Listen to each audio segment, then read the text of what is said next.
यल्लम्मा, ज्यांनी माझी आज्ञा मोडली त्यांना शिक्षा केलं बिगर मी खायचं नाही.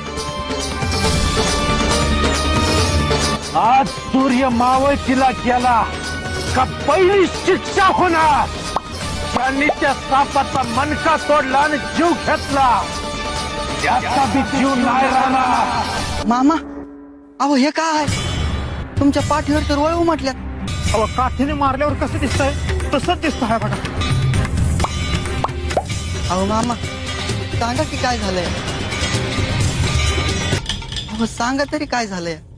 तो साप ठेवला होता गंगोताईच्या घरला, मारला रे त्या दोघांनी. माझ्या मुखातून बाहेर पडलं ते काय परत यायचं नाही. आता जे काय होईल ते बघायलाच तुम्ही.